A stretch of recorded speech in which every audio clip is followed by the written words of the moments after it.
Good evening, ladies and gentlemen, and thanks for joining us in tonight's edition of the APM Bilingual Newscast. Making news tonight, hearing of the Martinez Zogo case has taken place today in the political capital Yaoundé in the presence of the accused. However, various councils could not reach a consensus on whether to proceed with the day's debate due to an ongoing appeal procedure. Olivier Bouzike will fill us in on this story in tonight's edition of the APM Bilingual Newscast.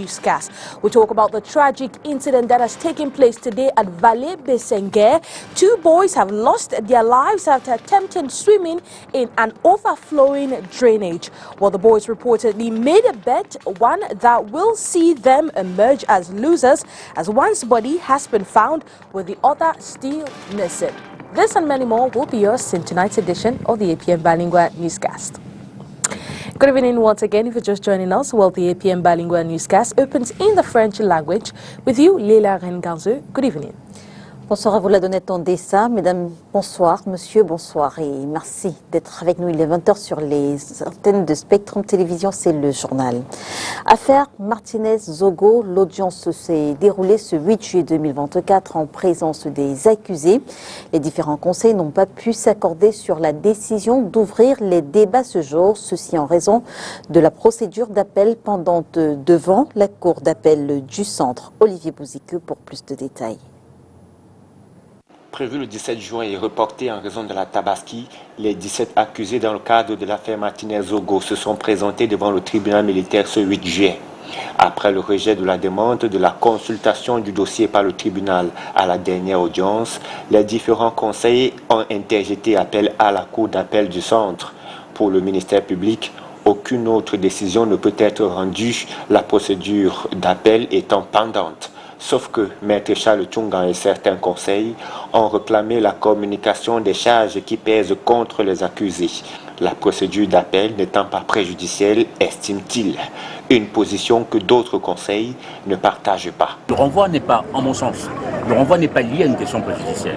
Nous avons une question de fond, une question qui concerne un principe général du droit qui est celui du contradictoire, et notamment aussi de l'égalité des armes.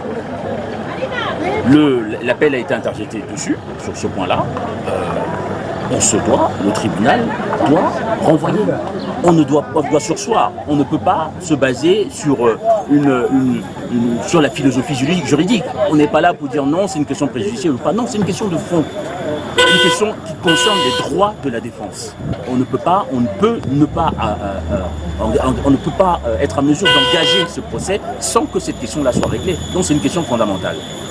C'est un principe général du droit et qui est même susceptible, qui peut faire l'objet d'un pourvoi devant la Cour de cassation. Le tribunal a tranché en annonçant simplement le report de l'audience au 29 juillet prochain en attendant la décision de la Cour d'appel qui sera quant à elle rendue au cours d'une audience prévue le 18 juillet à la Cour d'appel du centre à Yaoundé. 50 ans de Cameroun Tribune, l'apothéose de la célébration, c'était aujourd'hui en toute convivialité, coupure de gâteaux, remise des prix. Les responsables du quotidien bilingue ont donné les perspectives qui s'ouvrent au journal après 50 ans d'existence. On reste avec vous, Olivier Bouzike.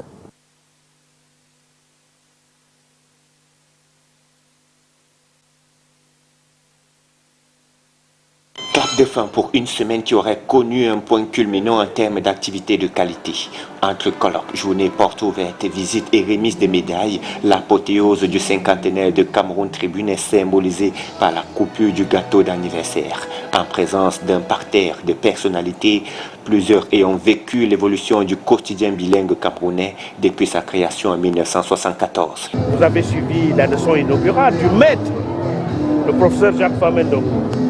N'est-ce pas, journaliste dès la première heure à Cameroun Tribune, premier coordonnateur de la rédaction de Cameroun Tribune en 1974. Vous avez écouté également beaucoup d'enseignants des universités, des historiens de la presse qui ont dit bien des choses sur ce qu'a été, ce qu'est et ce que doit être la presse demain.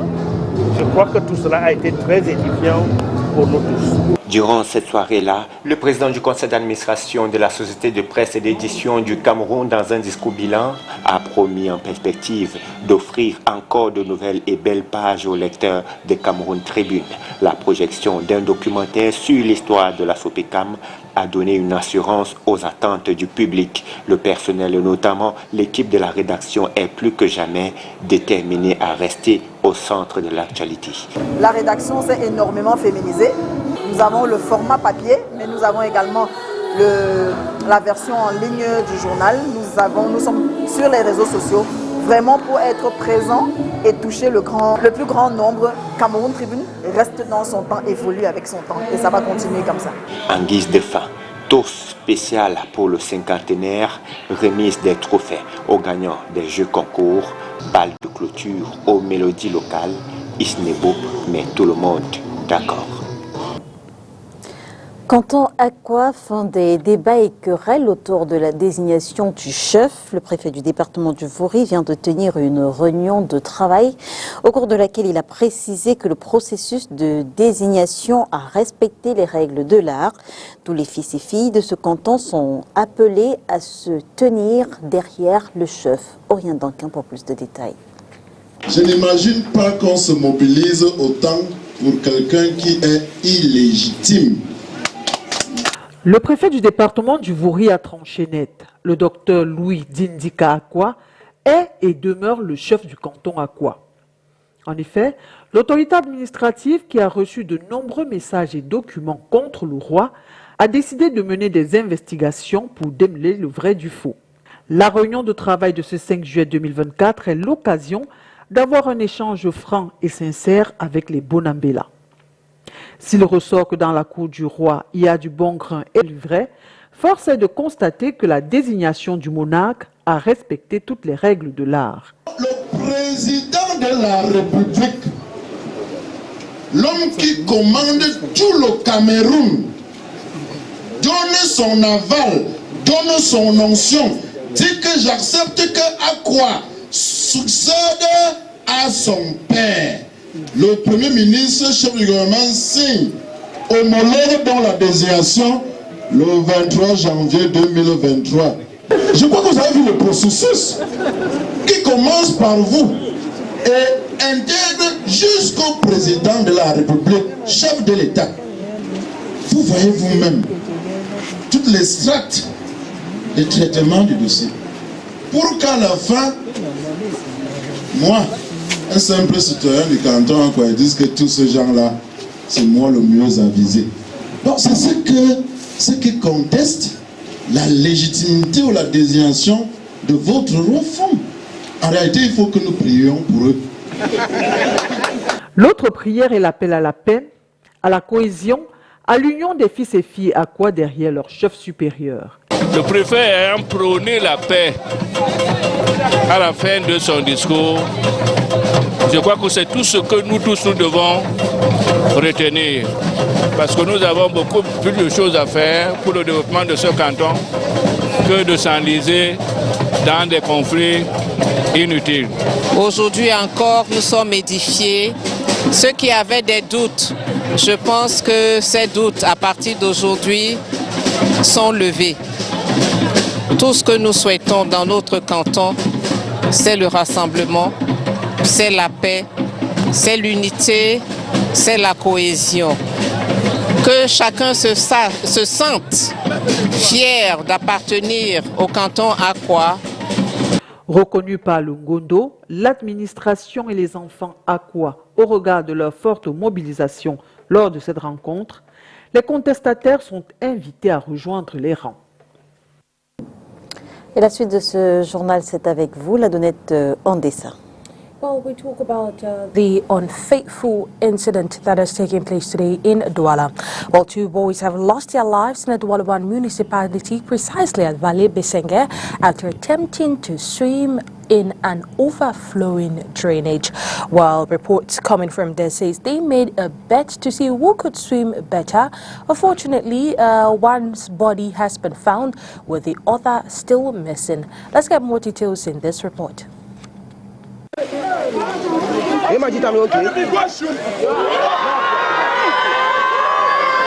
A vibrant life that brimmed with morning energy now lies motionless in the midst of an overflowing drain.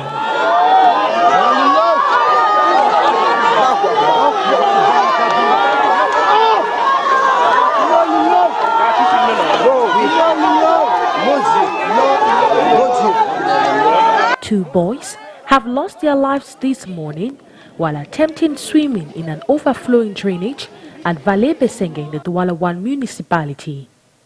The boys between the ages of 18 years old had apparently made a bet about swimming in the drain, but unfortunately, death was the outcome. One boy's lifeless body has been found, while the other remains missing. J'ai appris qu'il y avait un corps dans le drain. I learned that there was a body in the drain.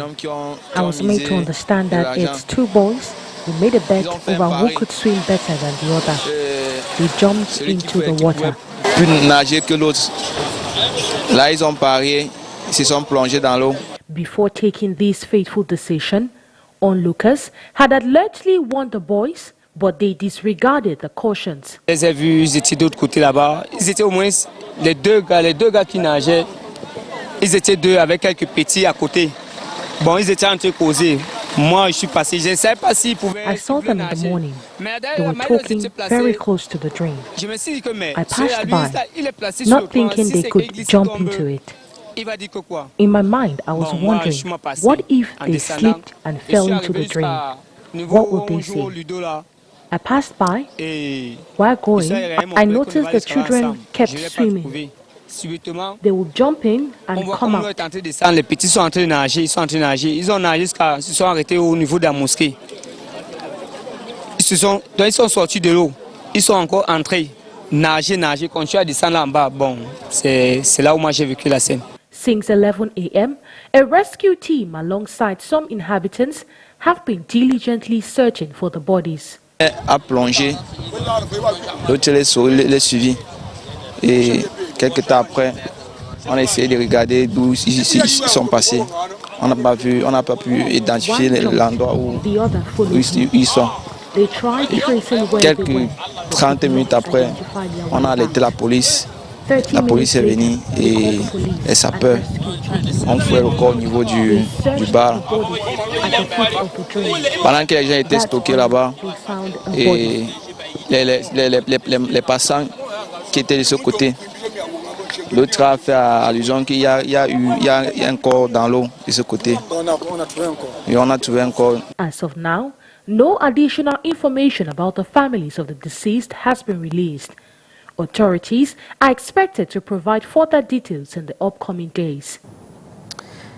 L'histoire de la lutte pour l'indépendance du Cameroun en exposition à EDIA. Le vernissage a eu lieu ce samedi 6 juillet à l'initiative de la Route des Chefferies. Jusqu'au 31 décembre prochain seront exposés les moments clés de l'histoire de notre pays. Orient Duncan. Aucun pays ne peut se construire sans connaître son histoire. Celle de l'indépendance du Cameroun est en exposition à EDIA. Le vernissage a eu lieu ce 6 juillet à l'ancien siège de la communauté urbaine d'EDIA, réhabilité pour désormais servir de musée. De s'inscrire finalement dans l'histoire. Alors c'est souvent une histoire tragique. Nous aussi en Europe, je l'ai rappelé d'ailleurs dans mon discours, on a eu des moments de tragédie dans nos histoires. Nous avons eu beaucoup de massacres, nous avons eu des guerres, la Première Guerre mondiale, la Seconde Guerre mondiale, des peuples qui se sont battus pour leur indépendance comme les Irlandais. Et c'est important pour nous de valoriser toutes ces belles histoires et je crois qu'au Cameroun en particulier, il y a une très belle histoire de l'indépendance camerounaise avec un certain nombre de héros qui se sont battus pour cette indépendance et qui sont ici montrés un peu en exemple. Ce sont un petit peu des phares qui illuminent en fait l'avenir. C'est quelque part des modèles aussi de la construction d'un pays. L'initiative de la Route des Chefferies veut toucher toutes les régions du Cameroun. Nous sommes en négociation avec la commune d'EDIA pour voir si elle peut accueillir ce grand projet. Mais il y a aussi la deuxième composante qui couvre tout le territoire en travaillant sur des lieux de mémoire. Comment on peut revaloriser un lieu de mémoire à travers des artistes, à travers des jardins mémoriels, à travers des jardins paysagers. C'est un travail qu'on doit mener avec les autres acteurs du territoire, à savoir les communes, les autorités traditionnelles, les patriarches, les bonbons, les pépés. Donc vous voyez que on a encore du gros travail à faire dans les 10 prochaines années parce que ça ne se veut pas année en année. Il faut mobiliser beaucoup de financement. C'est une affaire de près de 10 milliards. Ça n'est pas rien, mais c'est possible. L'exposition qui laisse entrevoir que les luttes d'indépendance sont des moments tragiques et de tristesse se veut une invitation à agir ensemble pour faire face aux défis de la reconstruction des processus de réconciliation, d'unité et d'avenir. Pendant 6 mois, la ville d'Edea va raconter l'histoire de la lutte pour l'indépendance du Cameroun. Là, à venir avec les enfants, à venir avec leurs épouses, juste passer un moment de détente et de découverte. Le maire de la ville Lumière a accueilli l'exposition itinérante Indépendance du Cameroun, libérons la mémoire, aux côtés des maires de Kribi, d'Edea et autres autorités administratives et traditionnelles, Bassam, Po, Bati. Décédée le 4 juin dernier, la reine-mère Delphine Douala Mangabel a été inhumée le week-end dernier à Bonapriso. C'était à l'issue d'une cérémonie d'hommage qui s'est déroulée au Parc des Princes en présence de plusieurs autorités. Plus de détails dans cet élément que c'est Makedali Dinotium. C'est ici, au Parc des Princes du canton Bel à Douala, que les filles, fils, amis et connaissances du canton Djonjo se sont réunis le 6 juillet 2024 pour rendre un dernier hommage à la reine-mère Delphine Douala Mangabel, décédée le 4 juin 2024. Culte œcuménique, témoignages, oraisons funèbres et rites traditionnels ont meublé ce temps de recueillement. Maman était hypersensible, comme elle savait le rappeler, derrière son allure forte et volontaire. Elle était rigide, austère et exigeante, sensible à l'excellence, avec des principes forts. Elle nous laisse un énorme héritage humain, spirituel, culturel. Elle avait une énorme hygiène de vie dont je me suis particulièrement inspiré. C'est elle qui, alors que j'arrivais à majorité, m'a ouvert, alors qu'elle venait de découvrir cela, le yoga. C'était une introduction de période et peut-être par son instigation, peut-être parce que j'avais le désir de lui plaire dans l'excellence, j'ai été jusqu'en profondeur dans la pratique de cet art qui a aussi une dimension particulièrement spirituelle, mais estime. Une grande dame nous a quittés. Maman, reposons-nous. En présence des autorités administratives, politiques, voire traditionnelles, ces obsèques ont donné l'occasion à la famille royale, à savoir les Bonamanga du canton Bel, de se réconcilier. La reine-mère Delphine Douala Mangabel a été inhumée au cimetière des Bois des Singes à Bonapriso.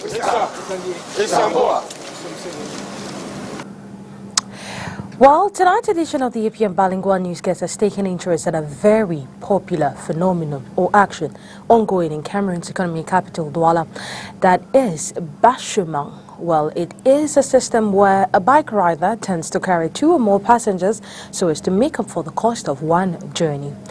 We know that is overloading. What do inhabitants think of this phenomenon, and what has been the influence behind trying this? Well, Katran Kone has this story for us. If there is one practice that has become a norm among bike riders in the city of Douala, it's overloading. It is common to see 1, 2, 3 or more passengers on one bike. I have to buy share because the price that the people always pay is not enough for you to carry one man and take it to their destination.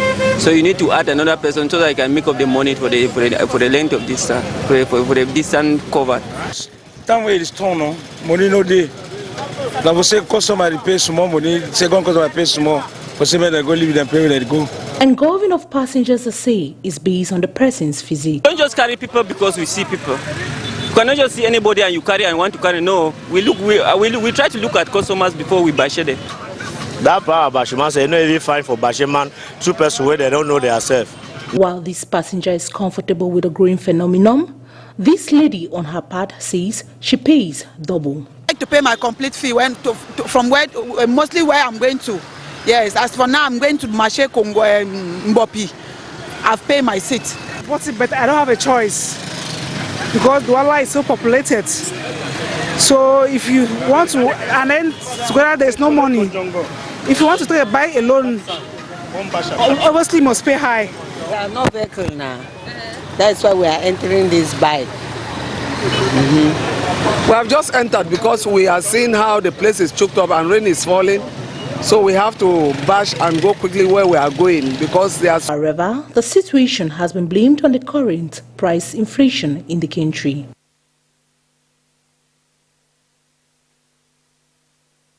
But I'll take you out of the country. Talks to find a political way forward has started in France following the stunning result of a snap legislative election Sunday that put the left and not the far right on top, while the polls left the country with no clear political majority or path to forming a government just 3 weeks before the Paris Olympics. Let's listen to this report as prepared by our partners, the Voice of America. This was not the outcome most French had expected. Instead of a far-right victory, it was a leftist, new popular coalition that scooped up the most seats in the National Assembly. A setback for the right-wing anti-immigrant National Rally. After surging ahead in the first round, the National Rally came third in the runoff, behind President Emmanuel Macron's centrist coalition, which did better than expected but still lost almost 100 seats and its relative majority in the lower house. Prime Minister Gabriel Attal keeps his job for now, while the president considers a path forward. Many credit the left-wing's results to a so-called Republican front by mainstream parties to keep the far right from winning. I think the most likely scenario right now is having a left bloc, Le Nouveau Front Populaire, and also the party supporting Macron, maybe having a sort of coalition agreement or at least cooperation agreement. After tilting center-right, the French president and his alliance may now have to tilt left. Macron may have to govern with a political opposition, something he's never done in his 7 years in power. Analysts like Weber say Macron will likely retain control of foreign policy, which supports Ukraine, the European Union, and the Transatlantic Alliance.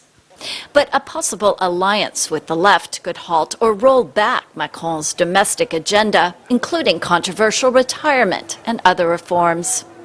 France's political divisions were reflected here in Neuilly-Plaisance, where Sunday's vote pitted a far left against a far-right candidate. Moi je vote pour la gauche. I voted for the left. They have the values I believe in. So did Yanina Kirkini, the daughter of Algerian immigrants. She's worried about the far-right's appeal. People are saying more of what they really believe. We are seeing it every day. They don't remember history. It makes me sad. The National Rally is disappointed today, but it still won dozens of new legislative seats, and it remains a major force ahead of French presidential elections just 3 years away. Lisa Bryant, VOA News, Neuilly-Plaisance, France.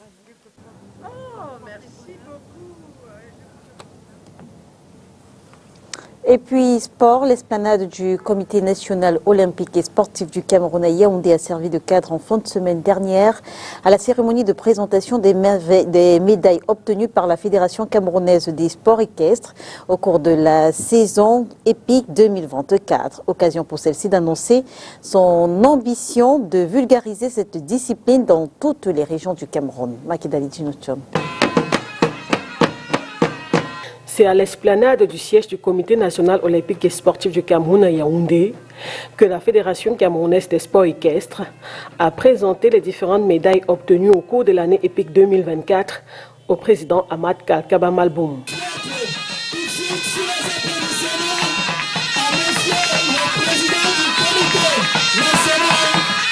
Je voudrais à cette occasion me réjouir de l'expérience que nous avons acquise, de l'expertise que nous avons pour organiser des événements sportifs que nous envient nos voisins.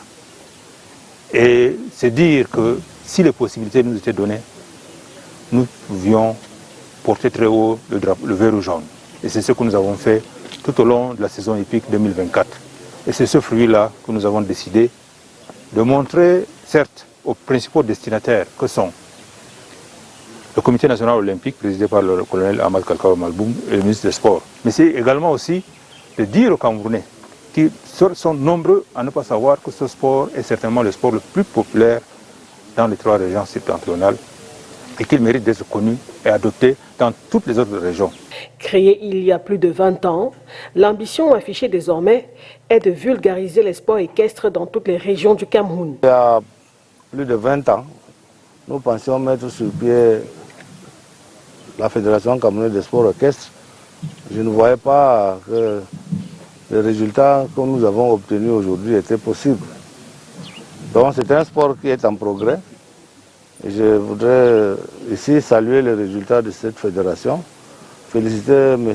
Kamsoulou Bakabir qui en est le président, et tous ceux qui ont pu apporter une contribution d'une manière ou d'une autre pour que ce sport à la fois culturel et compétitif soit en développement. Pas seulement dans les parties septentrionales de notre pays, mais aussi dans l'ensemble du Cameroun. D'autant plus que sur le plan international, la FECAS, à l'image de Francis Nganou, veut hisser très haut les couleurs du Cameroun. Toutes médailles confondues, nous sommes à plus d'une trentaine de médailles. Et pas seulement à l'intérieur du Cameroun, mais même autour des pays amis. C'est-à-dire lorsque nous compétissons avec les pays amis, le Nigeria, le Tchad, ces pays amis, comme je viens de le dire. Ça veut dire que ce sport-là est vraiment pris en compte par la FECAS. Aujourd'hui, nous allons atteindre sans hésitation, dans les mois à venir, dans les années à venir, le seuil de rentabilité que nous pouvions espérer pour que le Cameroun puisse briller comme d'autres fédérations, comme Nganou a fait briller le Cameroun. Le sport équestre sera connu dans le monde dans les mois à venir, Inch'Allah. La cérémonie de ce 4 juillet 2024 intervient au lendemain de l'organisation du Grand Prix international du Cameroun à Maroua en mai dernier. Compétition qui marquait ainsi la fin de la saison sportive à la Fédération camerounaise des sports équestres. Et cette brève pour sortir rapidement, Maurice Kamto, président du Mouvement pour la Renaissance du Cameroun, et 2 de ses proches collaborateurs, Albert Zongan et André-Marie Tassa, sont convoqués à la Légion de gendarmerie de la région de l'Ouest le 11 juillet prochain à 14 h.